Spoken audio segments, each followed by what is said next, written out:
মাথায় পাগড়ি পরে এই সুপারস্টার শাকিব খানের জন্য কিন্তু পাত্রী খোঁজা হচ্ছে। অবশেষে শাকিব খানের মা বাবা কিন্তু শাকিব খানের জন্য পাত্রী খুঁজে পেয়ে গেলেন এবং সেই পাত্রী আমি জানি যে সবারই প্রিয় বা সবারই পছন্দের একজন মানুষ আর কি। সবাই তাকে কম বেশি চিনেন। সেটা হচ্ছে আমাদের এই জনপ্রিয় নায়িকা পূজা হেগড়ে।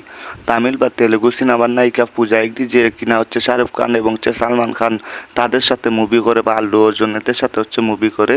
তো সেই লেভেলেরই একজন নায়িকা, আপনারা হয়তো সবাই তাকে চিনেন। সাথে কিন্তু অবশেষে শাকিব খানের বিয়ের কথা হচ্ছে, আলাপ আলোচনা হচ্ছে। বলতে পারেন যে একবারে পাকাপোক্ত হয়ে গেছে, হয়তো খুব শীঘ্রই এখন হয়ে যাবে। ফ্যামিলি তারাও কিন্তু রাজি এবং শাকিব খানের মা বাবাই কিন্তু এই প্রস্তাবটা পাঠিয়েছেন। হয়তো খুব শীঘ্রই শাকিব খান তার শুটিং শেষ করে, যেহেতু শাকিব খান এখন হচ্ছে রামোজি ফিল্ম সিটিতে তুফান মুভি শুটিংয়ে আছে, সেই শুটিং শেষ করে হয়তো খুব শীঘ্রই হচ্ছে শাকিব খান যোগাযোগ করবেন বা দেখা করবেন সাইফুল মুজাহিদের সাথে। তখনই কিন্তু আপনারা হচ্ছে বিস্তারিত জানতে পারবেন। আর এই বছরের শেষেই কিন্তু শাকিব খান এবং হচ্ছে পূজা হেগড়ে তাদের দুজনের হচ্ছে বিয়ে হয়ে যাবে আর কি। যেহেতু অপু বিশ্বাস এবং হচ্ছে বুবলি একটু বেশি বাড়াবাড়ি করতেছে, সবসময় মিডিয়াতে আইসে শুধু শাকিব খানের নামে উল্টাপাল্টা বলতেই থাকে। তো এইসব থেকে হচ্ছে রক্ষা পাওয়ার জন্য বা রেহাই পাওয়ার জন্য কিন্তু শাকিব খান বা শাকিব খানের ফ্যামিলি এই উদ্যোগটা নিলেন। শাকিব খানকে এখন তারা বিয়ে করিয়ে দিবেন।